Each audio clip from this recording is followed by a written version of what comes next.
I hate Syria. I hate dealing with everything to do with Syria. I hate negotiations with Syria clubs. I hate hearing that my players are linked with Syria clubs.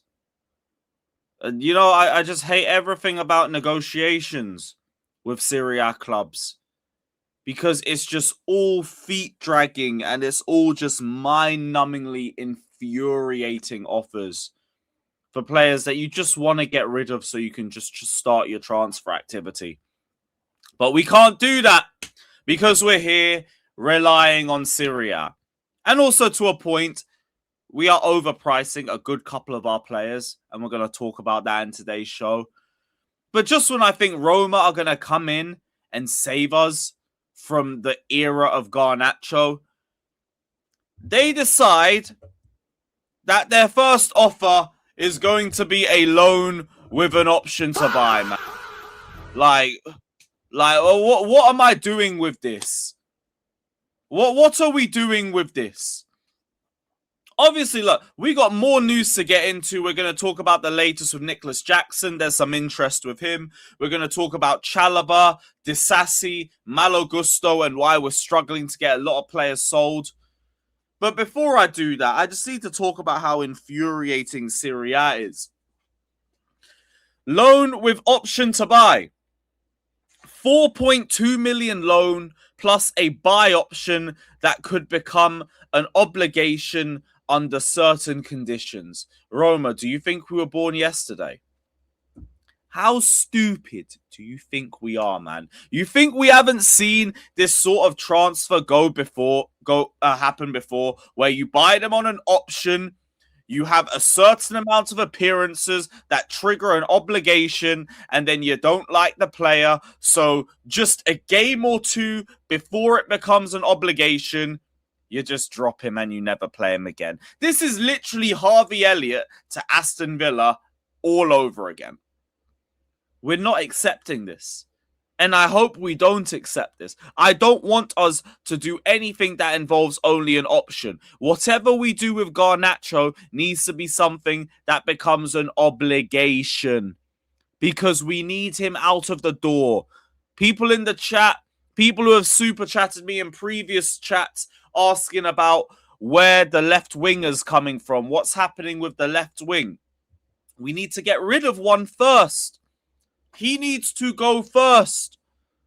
But this is all the offers that we can get for this useless bum. Loan with an option. Loan with an option.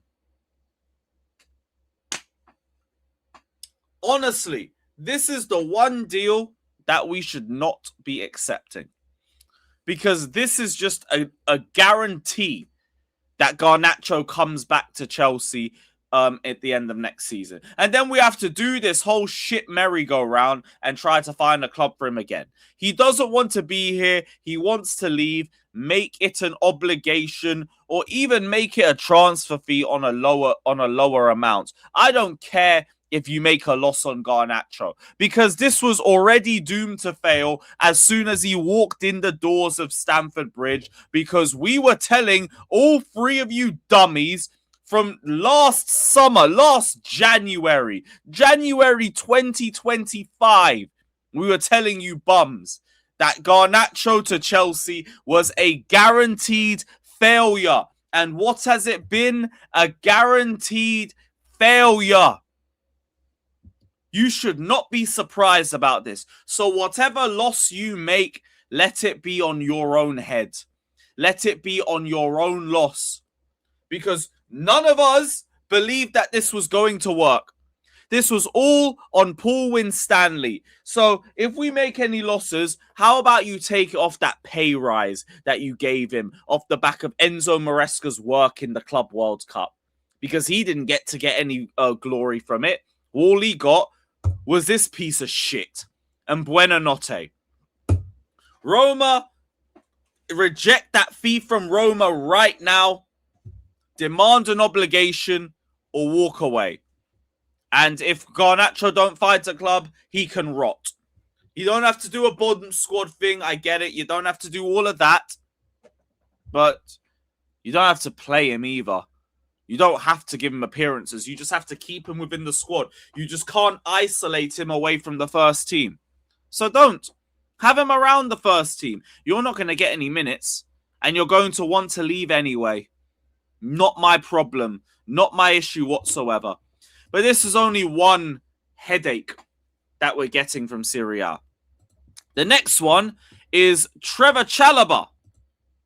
Also, just on the Garnacho stuff, Roma are also looking at Somerville, but I know West Ham want 50 million for Somerville, so you can also forget that one anyway. I only brought that up because we have interest in Somerville as well as a left-wing replacement for Garnacho. So it was worth dropping that quickly. But yeah, just on Chalobah and Inter Milan. Inter Milan have stalled in their negotiations because of course they have. Of course they have. So we've tried to go back to Como, but Como don't like the price tag. It's not that they've moved on to Sanchez full stop because they don't like Chalobah. It's because they don't like the 35 million price tag that we have for Chalobah. Lower it. Lower it. You're telling us we need to cut down the squad to be able to bring players in. Why are you pricing out a player that is pure profit on the books? If these men want to offer us, like, what, 30 million for Chalobah, take it.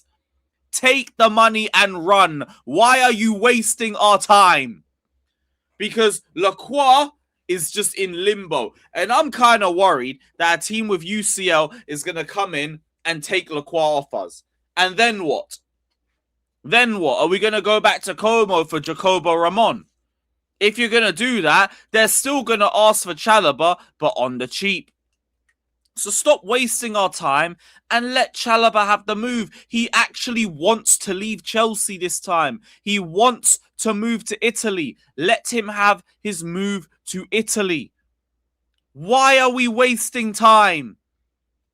I know what people are going to tell us. Oh, it's only the 14th of July and everything. Sorry. The last 2 summers, we were told, wait until the end of the window, and we got served a pile of shit for the summer transfer window. I'm not doing it now. I'm not doing it. We are majorly overpricing some of these players. Garnacho, we're just getting fucked over by Roma being petty. I get it. But Chalobah, accept the offer on the table. Malo Gusto. Man City still want Malo Gusto, but we value him at 75 million? Where? Where was he that?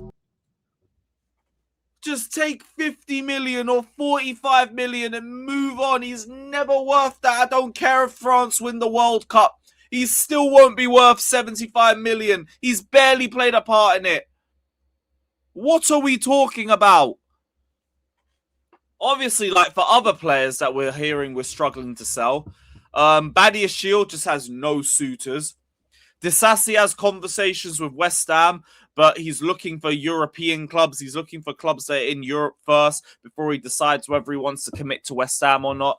I kind of get Disasi's stance. Badiashile just has no interest. But when it comes to the likes of Chalobah and Malo Gusto, we are taking the fucking piss. Demand less, man, so we can get rid of some deadwood in the squad and maybe see some new additions into the team. Because we're now doing pre-season training. And I don't want late transfers being late to the start of the season. So just get it over and done with. Let's start putting the wheels in motion. But yeah, that's all that we've heard in terms of the struggle for outgoings. Except Nicholas Jackson.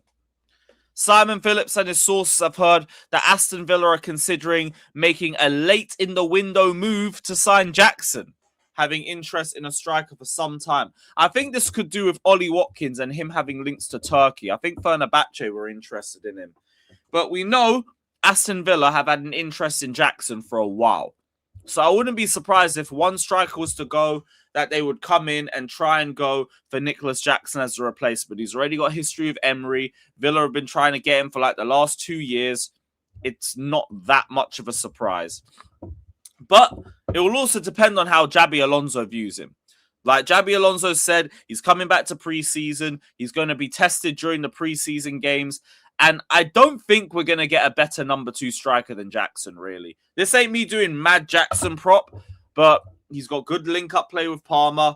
He's a great ball carrier, which we don't really have in the squad. And we're trying to find a ball carrier in the midfield anyway. And, like, he's just a better player than Delap. In terms of whether he's a better player than Omega, I don't know. I haven't watched enough Omega yet. So until I know, I'm going to tell you Jackson's for now. So keep him. Honestly, Jackson's the one that you keep unless Omega looks phenomenal in preseason training. But Simon Phillips has reported that Villa have interest in Nicholas Jackson. It is something to keep an eye out for in the future.